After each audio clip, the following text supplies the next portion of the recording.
Hashtag Um Dia Sem Reclamar. Descubra por que a gratidão pode mudar a sua vida. De Davi Lago e Marcelo Galupo. Capítulo 1. Os males da ingratidão. Se há algo universalmente repudiado, é a ingratidão. Ninguém gosta de pessoas ingratas. Dificilmente alguém atribui a si mesmo a ingratidão, defeito moral que geralmente atribuímos aos outros. Não é comum se ouvir falar de alguém que, perguntado pelo gerente de recursos humanos durante uma entrevista de emprego sobre que defeito teria, tivesse respondido: sou ingrato. Há um forte sentimento moral de reprovação dos atos de ingratidão e, consequentemente, de aprovação moral dos atos de gratidão. É fácil perceber que a cultura em geral condena a ingratidão.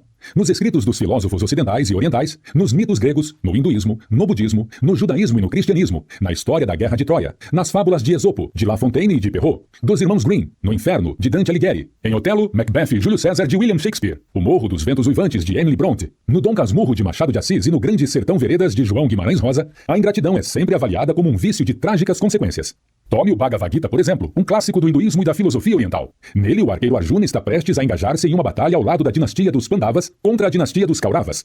Quando, já no campo de batalha, contempla os dois exércitos, Arjuna fica imobilizado, pois vê em ambos os lados pais, avós, filhos, netos, sogros, tios, mestres, irmãos, companheiros e amigos. Não importava o que Arjuna fizesse, lutando de um lado ou de outro, ele seria ingrato com alguém, pois em ambos havia pessoas a quem ele devia algo, e por isso ele se perguntou: devo matar meus próprios mestres, que apesar de cobiçarem meu reino, são no entanto meus professores sagrados? Eu preferiria comer nesta vida a comida de um mendigo do que a comida real temperada com o sangue deles. Ou pense ainda no grande vilão do Novo Testamento, Judas Iscariotes, que traiu Jesus por um misto de ganância, inveja, egoísmo, despeito e ingratidão. Não é coincidência que teólogos como São Tomás de Aquino tenham dedicado páginas e páginas ao tema da ingratidão. Ou então considere o mito grego de Édipo. Sua falta consistiu em que, mesmo sem sabê-lo, ele se casou com sua própria mãe após haver matado seu pai. Uma grande ingratidão. A ingratidão é algo execrável, por isso, ver um filho maltratar um pai nos causa mais repulsa e indignação do que ver um pai maltratar um filho. O filósofo David Hume disse: de todos os crimes que as criaturas humanas são capazes de cometer, o mais terrível e antinatural é a ingratidão, sobretudo quando é cometida contra os pais e quando se mistura aos crimes mais flagrantes, que são a violência física e a morte. É por isso que em vários países, inclusive o Brasil, a ingratidão do herdeiro priva-o de seu direito à herança. A ingratidão não apenas torna alguém repudiável, ela o isola. Esse isolamento pode ocorrer de duas maneiras. Em primeiro lugar, a ingratidão gera uma prevenção do mercado e das pessoas em geral contra quem a pratica. E à medida que alguém se torna conhecido como ingrato, mais dificilmente poderá contar com o apoio e os favores dos outros. Em segundo lugar, a ingratidão isola porque contamina os relacionamentos. Na medida em que alguém se mostra ingrato, não apenas aquele que lhe fez um favor, mas todos os que estão à sua volta são prejudicados com a injustiça de seu ato. Mesmo seus parentes e amigos sofrem com a ingratidão, porque os vícios de alguém afetam diretamente aqueles que lhe têm estima, como ensina o mito de Édipo. A ingratidão impede que nos tornemos verdadeiramente humanos, estendendo suas consequências a todos, não apenas ao ingrato e àquele que a recebeu como paga pelos seus favores. Portanto, sabermos o que são a gratidão e a ingratidão pode nos ajudar a viver uma vida melhor. Esse será nosso percurso neste livro. Primeiramente, vamos discutir o que entendemos do ponto de vista da ética por gratidão e também por ingratidão, qual é a sua fonte e o que ela envolve. Passaremos em seguida a discutir as razões para sermos gratos e as razões por que, paradoxalmente, é tão difícil para nós sermos gratos. Depois, iremos propor 7 exercícios de gratidão que pressupõem os conceitos apresentados nos 3 capítulos iniciais, cujo objetivo é despertar a consciência do sentimento de gratidão e ajudar a desenvolvê-la. Finalmente, como um bônus, vamos discutir o que se deve fazer com relação às pessoas ingratas, propondo diferentes modos de lidar com elas. Trata-se de um bônus, porque nesse capítulo discutimos não o que acontece com quem recebe um dom, um presente ou uma bênção, mas como uma pessoa que os dá deve agir com quem não reconhece o benefício que recebeu. Nossas fontes para isso serão principalmente a filosofia e os conceitos particulares de várias religiões, em especial o cristianismo, o judaísmo, o budismo e o hinduísmo. Todas elas fornecem bons exemplos para esclarecer nossa concepção filosófica de gratidão. Capítulo 2. O que é a gratidão? O que se faz quando se ganha algo? Tom Hanks agradeceu a sua esposa e a seus filhos por receber o Globo de Ouro pelo conjunto de sua obra em 2020. Malala Yousafzai agradeceu a seus pais e a seus professores por receber o Prêmio Nobel da Paz em 2014. O treinador Jorge Jesus, do Flamengo, agradeceu à torcida rubro-negra pelo apoio ao time em 2019, quando conquistou o Campeonato Brasileiro e a Taça Libertadores da América. Andrew Sanders agradeceu em 2017 a Lily Ross por lhe ter doado o rosto de seu falecido marido, em um dos transplantes de rosto mais bem-sucedidos de todos os tempos. Os israelitas compilaram no livro dos Salmos inúmeras orações de agradecimento, e o grande filósofo Aristóteles, 384 a 322 a.C., percebeu que o discurso de agradecimento é uma constante nas relações humanas, ao ponto de dedicar-se a analisar o chamado discurso demonstrativo, em que se elogia ou se censura alguém, e, consequentemente, em que se agradece ou se repreende alguém ou algum feito. E é impressionante que, ao sistematizar os discursos em 3 tipos, Aristóteles pense que haja um deles dedicado precisamente ao agradecimento. O agradecimento é a resposta adequada do ser humano quando recebe algo. Em geral, nós agradecemos quando alguém segura uma porta de elevador para entrarmos ou quando nos telefonam para dar uma boa notícia. Somos gratos quando recebemos algo de alguém. Somos gratos por Paul McCartney ter composto Yesterday. Somos gratos pelas defesas de Tafarel na Copa do Mundo de Futebol de 1994. Somos gratos por Clarice Lispector ter escrito A Hora da Estrela. Também podemos ser gratos ao nosso gato quando se aconchega a nós ronronando. Somos gratos quando recebemos um presente. Somos gratos porque reconhecemos o bem que alguém nos fez. Mas não são só as palavras que expressam a gratidão. Há, por exemplo, o caso de Luiz. Desde cedo, Luiz trabalhou no porto de Manaus, em um armazém que era de propriedade de seu pai, Mário, um homem muito simples e rude. Quando completou 18 anos, Luiz encheu-se de coragem e, com certo temor, pediu ao pai que começasse a lhe pagar um salário mínimo pelo seu serviço. Até então, Luiz nunca havia recebido por seu trabalho, mas ele já namorava com Ana e queria se casar com ela algum dia.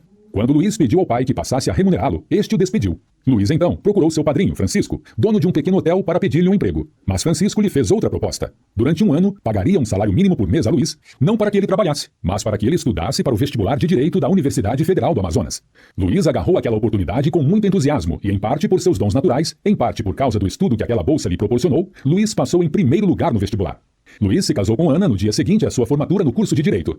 Seu primeiro cliente foi um libanês chamado Said, que pagou pelos serviços prestados com uma pequena sala em um prédio comercial, onde Luiz instalou seu escritório. Graças a seu talento, o escritório cresceu para se tornar um dos maiores escritórios de advocacia de Manaus.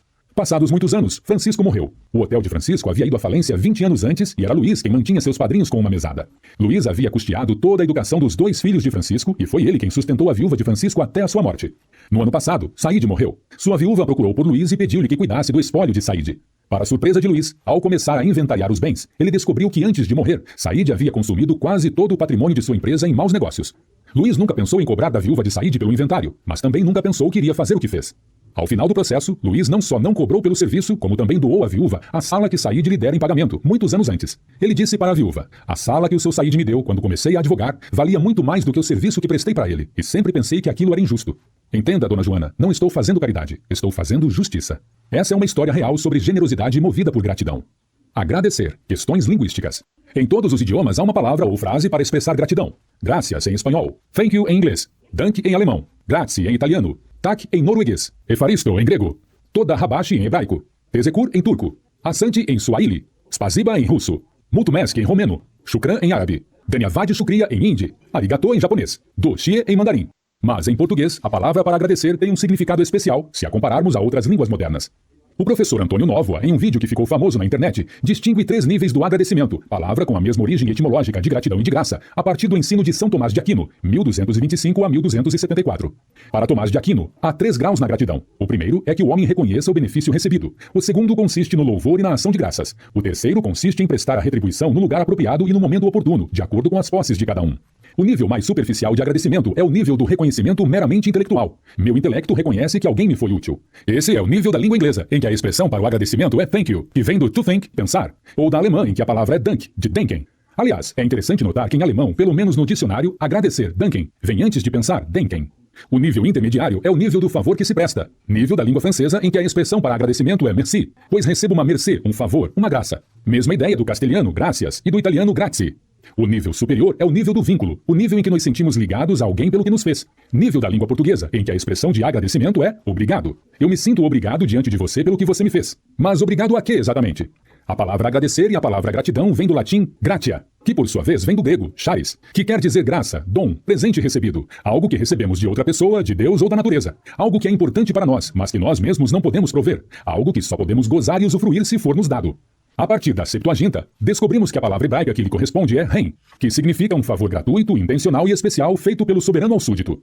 Gratidão envolve alguém que presenteia algo voluntariamente a outra pessoa que não pode prover-se desse bem ou dom, indicando, portanto, uma carência de quem recebe algo. Carência não só porque não possui a coisa, mas, sobretudo, porque não tem condições de conquistar ou adquirir aquilo. Essa carência ou dependência envolvida na gratidão é o que leva Victoria Kempis a defini-la como o sentimento dos pobres, dos que nada têm, e a quem tudo vem dado pela graça por alguém. Ou, como Jesus Cristo aponta no Sermão do Monte, o sentimento dos humildes de espírito. Dependência. A dependência é a fonte da gratidão, que é uma resposta positiva sob a forma de um sentimento a um benefício voluntariamente concedido a quem não se tem direito. Ser grato é reconhecer que aquilo que é importante para nós não depende apenas de nossas forças, ou melhor, depende principalmente ou exclusivamente de outra pessoa. Isso também significa que, por depender da vontade de outra pessoa, não temos o direito de reivindicar tal bem ou dom, ele nos vem de graça. Nós, seres humanos, somos essencialmente seres dependentes. Já fomos comparados a outros seres vivos, desde abelhas até vírus, mas talvez o ser a que mais nos assemelhemos sejam os líquens. Líquens são produto da simbiose entre 2 outras espécies, as algas e os fungos. Se tiramos as algas dos líquens, não há líquens, mas fungos. Se tiramos os fungos dos líquens, não há líquens, mas algas. Nós somos exatamente assim. Dependemos tanto uns dos outros que, se tirarmos os outros, deixamos de ser o que somos, e talvez nem possamos existir. Somos dependentes uns dos outros, e é pouco provável que haja outros animais como nós, que dependam tanto de seus pais simplesmente para sobreviver durante boa parte de sua vida. A modernidade, no entanto, difundiu no Ocidente a ideia de que somos seres autônomos, independentes, os únicos responsáveis por nosso destino. É quase impossível discutir aqui as causas que deram origem a esse modo de nos concebermos, mas podemos apontá-las todas na Europa dos séculos XV e XVI. O humanismo, o renascimento, o desenvolvimento do capitalismo, as grandes navegações, a reforma protestante e a revolução científica levaram o ser humano a conceber-se, primeiro, epistemologicamente, como a fonte do conhecimento, depois, eticamente, como ser autônomo e, finalmente, econômica e politicamente, como o burguês, que se sustenta no próprio mérito para se inserir no mundo social, independentemente de outros seres humanos. No arcabouço dos ideais modernos, aparentemente, cada um de nós é o único responsável pelo seu próprio destino. Nossas escolhas e nosso empenho em realizá-las parecem ser para nós os únicos responsáveis por sermos quem somos. Trata-se de um equívoco. Há muito de nossas próprias escolhas naquilo que somos, mas há também agentes externos que não controlamos e que também determinam que sejamos quem somos. Chame-se a isso de Deus, destino, sorte, coincidência ou simplesmente acaso.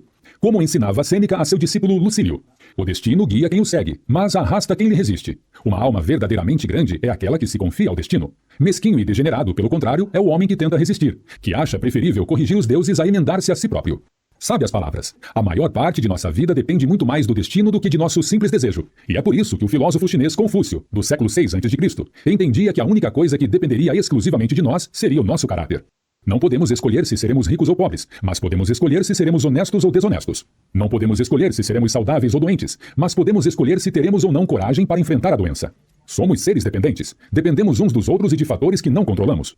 Por mais legítimo que seja estabelecer metas e objetivos na vida e procurar os meios necessários para implementá-los, nada pode nos assegurar que eles serão atingidos. Não podemos escolher nosso futuro, mas podemos escolher a gratidão, independentemente do que nos aconteça. A ingratidão. A ingratidão, por sua vez, consiste em não retribuir a graça ou presente recebido, ou pior, em esconder dos outros o fato de se ter recebido uma graça ou dom de um terceiro, ou ainda pior, em nem sequer reconhecer que se recebeu uma graça, presente ou benefício.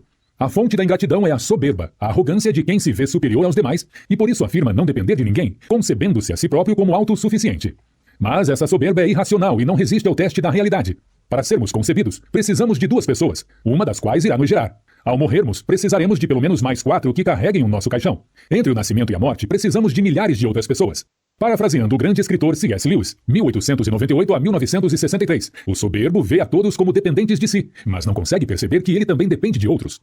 Por isso a soberba corrói a possibilidade mesma do amor, do contentamento e até do bom senso.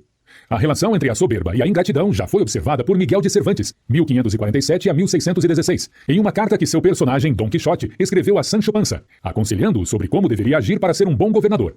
Dom Quixote lembra a seu fiel escudeiro que a ingratidão é filha da soberba.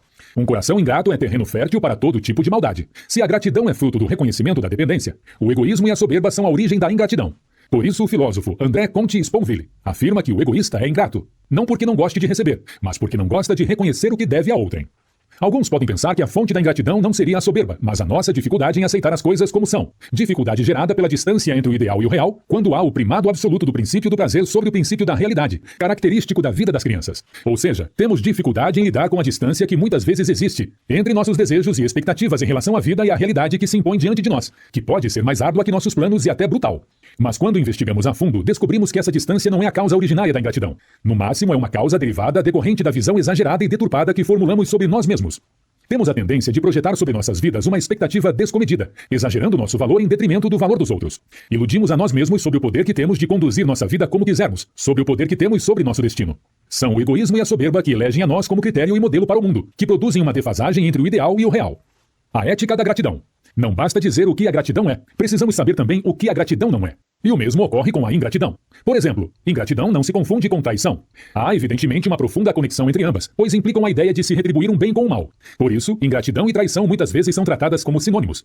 Mas se é verdade que todo traidor é um ingrato, não é verdade que todo ingrato é um traidor. A traição é um tipo de ingratidão que remete ao futuro. Alguém trai hoje uma pessoa a quem deveria ser fiel por gratidão, a fim de obter um benefício no futuro, enquanto a ingratidão, em sua forma mais comum, remete ao passado. Eu reajo hoje de maneira indigna a um favor ou benefício que me foi prestado por alguém ontem. A traição ocorre quando instrumentalizamos de maneira ingrata a nossa ação para obter uma vantagem, diferente da mera sensação de sermos os únicos responsáveis pelo nosso destino. Por sua vez, a gratidão não é uma simples retribuição de uma ação benéfica, mas a retribuição do sentimento que motiva a eventual retribuição. A retribuição da ação é importante, mas ela pode ser apenas um modo de não gerar interdependência, um modo de se desvincular de alguém e não de se vincular. Retribuir a ação é pagar, ficar quite, não dever mais nada a alguém. E isso pode ser feito independentemente de qualquer virtude ou sentimento da pessoa que retribui. Enquanto a gratidão é mais do que isso. Gratidão é sair do 0 a 0 que a ideia de retribuição envolve. Conte Sponville observa que se a gratidão fosse apenas pagar um favor com outro favor, então ela seria servilidade disfarçada, egoísmo disfarçado, esperança disfarçada. Além disso, retribuir é, em muitos casos, impossível. Como retribuir alguém que me doou um rim? Quanto vale o órgão para que eu fique quite? E é provável que nos sintamos tanto mais gratos quanto mais difícil for a retribuição. A gratidão não é, portanto, apenas agradecer, expressar o reconhecimento pelo favor recebido, porque agradecer é dar, ser grato é dividir. A gratidão também não é algo que se produz agregando-se algo ao outro, como um pagamento por aquilo que nos fez, mas algo que se produz em nós, uma dívida que é, ao mesmo tempo, uma forma da alegria que se manifesta como contentamento em receber. Há uma história real que ilustra bem essa ideia. Regina havia ido à escola de sua filha, Maria, buscá-la para trazê-la para casa. A porteira da escola disse-lhe que Maria havia passado mal e estava na enfermaria da escola. Regina correu até a enfermaria e encontrou sua filha sentada na maca. A enfermeira disse que ela estava bem. Regina se aliviou e foi com Maria até o carro. Depois de 20 minutos de trânsito, no meio de um engarrafamento, Maria começou a passar mal novamente, reclamando de dor e suando muito. De repente, Maria vomitou e desmaiou. Regina ficou desesperada. O trânsito estava parado. Regina começou a dirigir de maneira perigosa, costurando entre os carros, com o pista-alerta ligado para tentar chegar rapidamente ao hospital. Em uma dessas manobras, Regina quase derrubou a motocicleta de um entregador de pizzas.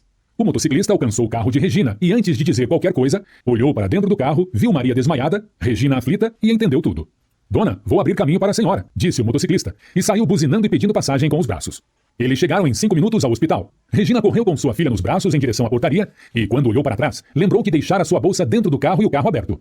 Regina fez menção de voltar, mas o motociclista gritou: "Não se preocupe, dona, eu cuido do carro até a senhora poder voltar." Regina pensou: "Já devo a vida de minha filha a esse homem. Se ele furtar a bolsa, ainda assim terá valido a pena", e consentiu de longe. O marido de Regina chegou 40 minutos depois, viu seu carro aberto, com o pisca-alerta ainda ligado. Agradeceu ao rapaz que estava cuidando dele, dispensou-o, trancou o carro e entrou.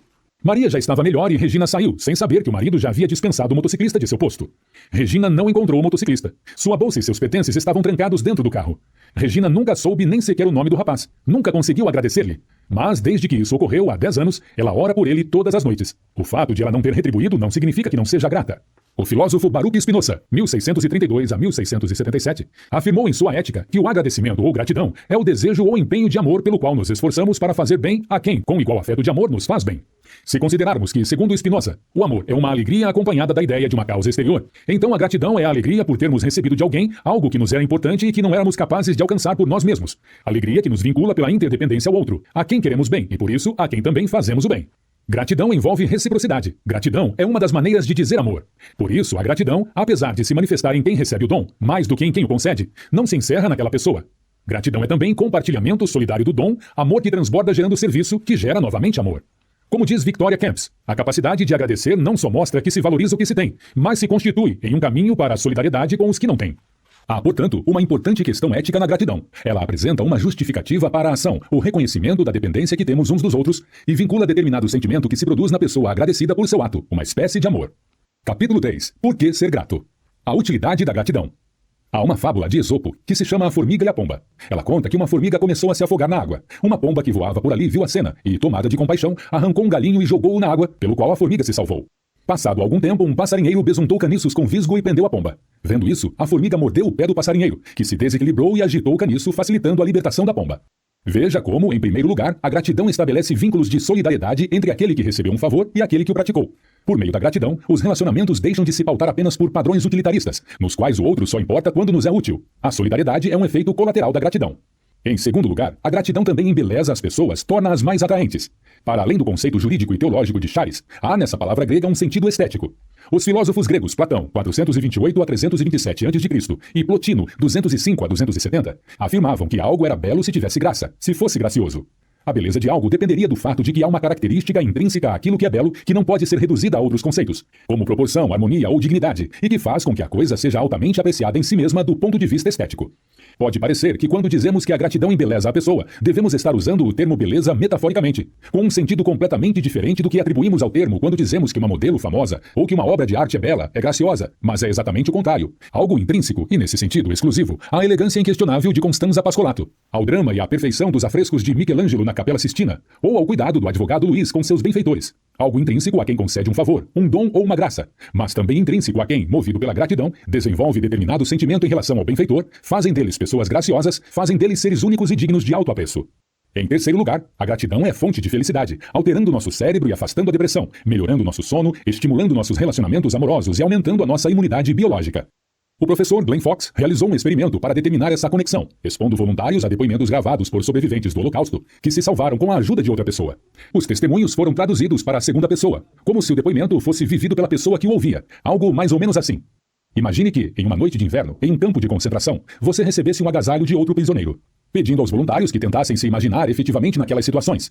Esses voluntários foram submetidos a exames de ressonância magnética e descobriu-se que, naqueles que reportavam um sentimento de gratidão ao ouvir o depoimento, observava-se uma alteração na atividade das regiões do cérebro associadas à empatia, à regulação das emoções e ao processo de alívio do estresse. Algumas dessas regiões do cérebro também são estimuladas quando socializamos ou sentimos prazer, como afirmou a poeta Bruna Beber. A felicidade é muito mais desconcertante que a dor. Joel Vong e Joshua Brown descobriram algo semelhante em outra pesquisa. Eles dividiram 300 voluntários em 3 grupos. Os integrantes do primeiro grupo escreveram semanalmente uma carta de agradecimento a alguém durante 12 semanas, ainda que não fosse necessário que efetivamente enviassem a carta ao destinatário. De fato, apenas 23% dos voluntários desse grupo enviaram suas cartas. Nesse período, os integrantes do segundo grupo escreveram semanalmente uma carta sobre seus sentimentos negativos com relação às suas vidas. O terceiro grupo, de controle, não escreveu qualquer carta. O que Vong e Brown descobriram é que os integrantes do primeiro grupo reportaram uma melhora gradual de sua condição psíquica à medida que escreviam suas cartas. Os pesquisadores, então, supuseram que isso ocorreu porque a gratidão nos liberaria de emoções tóxicas ao criar laços mais profundos entre as pessoas. Os pesquisadores notaram, por exemplo, que o uso do pronome pessoal de primeira pessoa do plural, nós, foi mais comum nas cartas escritas por pessoas do primeiro grupo do que nas cartas dos integrantes do segundo grupo, e que naquelas cartas também houve menos expressão de sentimentos negativos, tais como ressentimento e raiva. Além disso, um fato notável é que mesmo os integrantes do primeiro grupo que não enviaram suas cartas perceberam melhor em suas condições psíquicas. Não é, portanto, a comunicação da gratidão a um benfeitor que produz em nós a felicidade, mas o fato de nos tornarmos conscientes do sentimento de que somos gratos. A neurociência e a psicologia comprovam que a gratidão reprograma nosso cérebro de tal forma que nos tornamos aos poucos mais felizes. Para além da utilidade, comunidade e condição humana. Ninguém nega que a gratidão seja útil. Quando se é grato, geramos laços de solidariedade e de fraternidade que nos amparam e nos consolam. Quando somos gratos, tornamos-nos mais atraentes e mais felizes. Mas se fosse apenas isso, talvez bastasse que parecêssemos ser gratos, que agíssemos como se fôssemos gratos, sem que nosso sentimento se alterasse. Por causa das pessoas que possam manter uma aparência de gratidão apenas para desfrutar de benefícios práticos, o moralista francês François de La Rochefoucauld disse com sarcasmo: gratidão é meramente a esperança secreta por favores posteriores. Parecer ser grato é útil, mas basta aprofundarmos nossa reflexão para percebermos que a gratidão vai além da aparência e da utilidade. A gratidão diz respeito à ética inerente à nossa condição humana. Em várias religiões, a gratidão marca nossa relação com Deus ou com a esfera da espiritualidade. O budismo, por exemplo, afirma que a gratidão produz o contentamento, que é considerado o maior de todos os tesouros. Esse é também o caso do judaísmo. Segundo a tradição rabínica, ninguém pediu para nascer, e por isso o fato de que estamos aqui é um dom divino, fruto da graça de Deus, sendo nossa vida um bem que não podemos prover por nós mesmos, mas de que, obviamente, necessitamos. Uma das cerimônias em que a percepção dessa realidade se concretiza é o Birkat Hagomel. Antes da leitura da Torá, a lei escrita por Moisés, alguém que sobreviveu a um grande perigo vai à frente da sinagoga e pronuncia uma bênção de agradecimento. Bendito és tu, ó Senhor nosso Deus, Rei do Universo, que concede aos culpados beneficência, pois concedeu a mim o bem. Ao que toda a congregação responde: Amém. Aquele que te concedeu o bem, ele te conceda todo o bem sempre. O agradecimento nos torna conscientes de que nossa vida é frágil e está sempre na dependência de nosso relacionamento com outros, seja com Deus, seja com a comunidade. A gratidão permite-nos estabelecer relacionamentos profundos e verdadeiros com as pessoas, sem o que não podemos ser felizes. O ingrato se relaciona com os outros apenas superficialmente e esporadicamente, porque, não envolvendo reciprocidade de afeto, apenas a dimensão externa das ações é requerida em seus relacionamentos, e por isso ele não pode nem conhecer nem ser conhecido verdadeiramente pelo outro.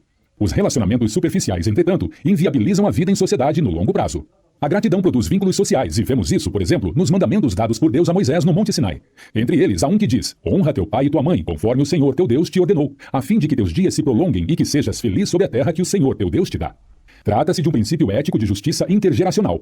Assim como nossos pais manifestaram seu amor por nós quando éramos incapazes de prover nosso próprio sustento, chega a hora de retribuirmos. Por acaso não é esse o fundamento ético do sistema de repartição da Previdência Social vigente no Brasil, em que uma geração custeia os benefícios sociais da geração que lhe antecedeu? Não necessariamente com bens, mas também com eles, se preciso for, mas sempre com amor. A gratidão recorda que somos como os nós de uma trama que nos prende uns aos outros, como na música de Arnaldo Antunes. Antes de mim vieram os velhos, os jovens vieram depois de mim, e estamos todos aqui, no meio do caminho dessa vida, vinda antes de nós. E estamos todos a sós, no meio do caminho dessa vida. E estamos todos no meio. Quem chegou e quem faz tempo que veio, ninguém no início ou no fim. Em nosso nascimento, fomos naturalmente inseridos em uma família, com seus hábitos, seus valores, seus padrões de comportamento, que ajudaram a moldar quem somos. O mesmo se dá com a nação em que nos inserimos. A maioria de nós não o faz voluntariamente, mas por nascimento. É verdade que podemos mudar de família e até de nação, mas o fato de que somos seres humanos nos insere definitivamente nessa grande comunidade que não conhece limites temporais ou espaciais, da qual não podemos sair, a humanidade. Temos uma linhagem genética e cultural que nos constitui seres humanos e que nos liga uns aos outros. Temos um destino comum. Devemos ser gratos por isso, e é por meio da gratidão que nos apropriamos da nossa condição de membros dessas comunidades. A gratidão, enfim, nos torna mais aceitáveis aos olhos dos seres humanos, mas nos torna também mais aceitáveis aos nossos próprios olhos, porque nos torna fortes. Reconhecer-se carente, vulnerável e dependente é abrir mão de toda a soberba. É, sobretudo, reconhecer-se humano, permitindo que se estabeleçam vínculos de solidariedade entre nós. Conhecer a própria fraqueza é benéfico. Reconhecer nossa dependência nos fortalece. Como escreveu o apóstolo Paulo: quando sou fraco, então é que sou forte. Capítulo 4. Por que é tão difícil ser grato? Uma vez que sabemos em que consiste a gratidão e a ingratidão, podemos pensar que seria fácil sermos gratos se apenas quiséssemos sê-lo. Na prática, sabemos que não é tão fácil quanto parece. Um antigo provérbio oriental diz que as pessoas que ganham entradas são as que vaiam primeiro no teatro. Infelizmente, a ingratidão está por toda parte, inclusive em nós mesmos. É importante, então, identificarmos quais são as barreiras que impedem a gratidão. Uma falsa imagem sobre nós mesmos. Um primeiro obstáculo à gratidão é nossa tendência a nos superestimarmos, criando uma falsa autoimagem e tornando a tarefa de sermos gratos quase impossível de ser realizada. Nossos desejos devem ser realizados, nossa vontade é mais importante, nossos valores são os únicos que importam. E se o frustrarem, se o mundo real não for como o mundo que idealizamos, não temos razão para agradecer, pois valorizamos mais o que pedimos do que aquilo que recebemos. Por isso, somos muito rápidos em pedir e reivindicar e muito lentos em agradecer. Conta-se que certa família, que viajaria para a praia por uma estrada perigosa, orou antes de partir, pedindo por proteção durante a viagem. Aparentemente, até hoje, não se lembraram de agradecer por terem chegado a seu destino sem nenhum incidente. Um pouco de discernimento pode ajudar aqui. A imagem deturpada que temos a nosso respeito tende a nos levar a uma concepção de pessoas com direito a todas as coisas, inclusive aos benefícios, aos presentes e aos dons. Passamos a reivindicar em vez de sermos gratos. Reivindicar ou agradecer. Um segundo obstáculo à gratidão é a nossa ânsia em reivindicar em vez de agradecer. É provável que você já tenha assistido ao filme Forrest Gump, de 1994. Forrest Gump, interpretado por Tom Hanks, é um jovem ingênuo que não parece ser muito esperto. Alista-se como por engano no exército norte-americano durante a Guerra do Vietnã. Lá, durante um ataque de Vietcongues, ele salva heroicamente o tenente Dan Taylor, que infelizmente tem as duas pernas amputadas. Há uma grande diferença entre os dois personagens. Ainda que Forrest Gump não tenha perdido suas pernas, sempre foi vítima de bullying por causa de sua inteligência limitada e pelo fato de ter usado órteses ortopédicas quando criança. Mas, graças à influência de sua mãe, Forrest Gump aprendeu a viver no tempo presente, gozando cada momento de sua vida, sendo grato por cada um deles. Na vida de Forrest Gump, tudo vem como uma graça, um dom, um presente, pelo que ele é grato. Já Dan Taylor vive amargurado pelo que perdeu, protestando contra o exército americano e contra Deus, por terem lhe negado algo que era seu por direito, as pernas. Victoria Kempis observou que a sociedade ocidental contemporânea se tornou a sociedade dos direitos, ensinando-nos que temos direito a muitas coisas, mas sem nos mostrar o limite entre aquilo a que realmente temos direito e aquilo a que não temos direito. Acaso não tenho o que tenho porque eu mereço ou porque é meu direito? Porque é preciso demonstrar agradecimento por algo. Estamos mais habituados ao discurso dos direitos e do mérito do que a qualquer outro. Sabemos que temos certas coisas porque as merecemos. Nós as ganhamos com nosso trabalho e nosso esforço. Já outras, temos-las porque temos direito a elas. Que razão pode haver para exigir reconhecimento pelos dons recebidos? É porque se pode chamá-los de dons? Acaso não é a linguagem do servo uma linguagem passada e anacrônica? Equivocadamente, a maioria de nós passou a imaginar que havia um direito natural a tudo. Com isso, perdemos a capacidade de apreciar o que nos é dado de graça, o dom, o presente, o benefício, o favor. Isso não significa que devamos abrir mão dos nossos direitos, que nos são assegurados pelo Estado e que foram conquistados por nós. Mas certamente é preciso haver discernimento para distinguirmos o que é, de fato, nosso direito e o que não passa de simples desejo. Talvez seja exatamente a gratidão que auxilia a reencontrar o equilíbrio. Este é o caso de Forrest Gump. Ele é como São Francisco de Assis, que mesmo na hora da morte, em meio ao sofrimento causado por suas muitas enfermidades, depois de ter saudado como irmãos o sol, a lua, as estrelas, o vento, o fogo, a água e a terra, dons gratuitos de Deus em nossa vida, consegue chamar também a morte de sua irmã e ser grato por ela. Louvado sejas, meu Senhor, por nossa irmã, a morte corporal, da qual homem algum pode escapar. Ai dos que morrerem em pecado mortal. Felizes o que ela achar conformes à tua santíssima vontade, porque a morte segunda não lhes fará mal. Louvai e bendizei a meu Senhor e dai-lhe graças, e servi-o com grande humildade. Essa também é a lição do livro de Jó no Antigo Testamento. Jó era um homem muito rico, cheio de saúde e com muitos filhos, um homem feliz. Por tudo isso, Jó dava graças a Deus. Um dia o diabo provocou a Deus, dizendo-lhe que Jó só lhe era grato, porque tinha todos esses dons que lhe foram dados por Deus. Deus então autorizou o diabo a privar Jó de tudo o que tinha, menos de sua vida. Jó perdeu os bens, os filhos e a saúde física, mas disse: nu saí do ventre da minha mãe, nu para ela hei de voltar. O Senhor deu, o Senhor tomou. Bendito seja o nome do Senhor. Sempre aceitamos a felicidade como um dom de Deus. E a desgraça, por que não aceitaríamos? O que Jó manifestou nessas palavras é que ele reconhecia não ter direito a nenhuma dessas coisas. Tudo era dom, graça, presente de Deus. E este não podia ser chamado de injusto por tirar-lhe qualquer dessas coisas que, afinal de contas, pertenciam a ele mesmo, não a Jó. E a Bíblia diz que Deus aprovou a atitude de Jó, e o Senhor elevou ao dobro todos os bens de Jó. O Senhor abençoou os anos de Jó a seguir, mais ainda que os anteriores. Agradecer em todo o tempo e viver o presente. O terceiro obstáculo à gratidão é a nossa dificuldade de valorizar as coisas boas da vida em meio às lutas e sofrimentos. Simplesmente não podemos ser reféns das situações difíceis, senão não viveríamos um dia sequer. Como bem observou o poeta Mário Quintana, os jornais sempre proclamam que a situação é crítica, e isso provavelmente é verdade. O livro de Jó nos ensina a sermos gratos mesmo em meio ao sofrimento. O mesmo ocorreu com o apóstolo Paulo. Em sua primeira carta aos moradores de Tessalônica, ele pediu-lhes que fossem sempre alegres, dando graças em todas as circunstâncias, mesmo em meio ao sofrimento. Paulo não pediu a seus irmãos que se sentissem agradecidos em alguns momentos ou apenas nos bons momentos, mas que fossem gratos em todos os momentos, inclusive nos maus. Sabemos que não é fácil sentir-se grato depois da morte de um filho, em meio a uma doença grave ou quando se é demitido do emprego. Quando estamos no meio da tempestade, é difícil ser grato por ela. É claro que, vendo de fora e no longo prazo, há a possibilidade de se justificar a tempestade e todos os acontecimentos de modo a ser grato por eles. No longo prazo, um pai judeu pode ter agradecido por seu filho morrer antes que fosse enviado a um campo de concentração. No longo prazo, um homem pode agradecer por ter contraído um câncer, que foi o que lhe permitiu conhecer sua esposa, a enfermeira responsável pela quimioterapia. No longo prazo, alguém pode agradecer por sua demissão, que o levou a empreender e a ficar rico. Não é disso que se trata. Não se trata de avaliar as consequências dos acontecimentos, mas de perceber que os acontecimentos não dependem apenas de nós, de perceber que nós é que somos dependentes. Jó não sabia qual seria o final de sua história, mas sabia desde sempre que deveria ser grato, apesar dos sofrimentos. Diante dos desafios tristes da vida, não podemos nos refugiar no passado ou no futuro. No caso do pai que agradece por seu filho não ter sido enviado ao campo de concentração, ou do marido que agradece por ter se casado com alguém da clínica de quimioterapia, ou do trabalhador que se descobre um empreendedor, é o futuro que legitima a gratidão. Mas o futuro e o passado não são reais. O futuro ainda não existe, e o passado nunca existiu. Porque quando existiu o tempo a que chamamos de passado, ele existiu como presente, e de qualquer forma não é mais real, não está mais presente. Em geral, é isso o que costumamos fazer, procurar no passado e no futuro toda a justificativa do que temos vivido no presente. Rubem Alves conta que as crianças geralmente são condenadas a viverem apenas em função de seu futuro. O que você vai ser quando crescer? Médico, advogado, engenheiro. E para isso, é preciso estudar muito e brincar pouco. As crianças geralmente são privadas de seu presente e são concebidas como adultos em potencial. Mas no caso de uma criança que tem uma leucemia grave, o pai não irá perguntar o que ela quererá ser quando crescer, simplesmente porque ela não irá crescer. Por isso, seu pai apenas pergunta: de que você quer brincar hoje? Se o futuro lhe está sendo negado, essa criança recupera seu direito ao presente, interditado às demais, e junto com ela, o pai também recupera o direito de ser pai novamente, não apenas o provedor, e por isso devemos ser gratos.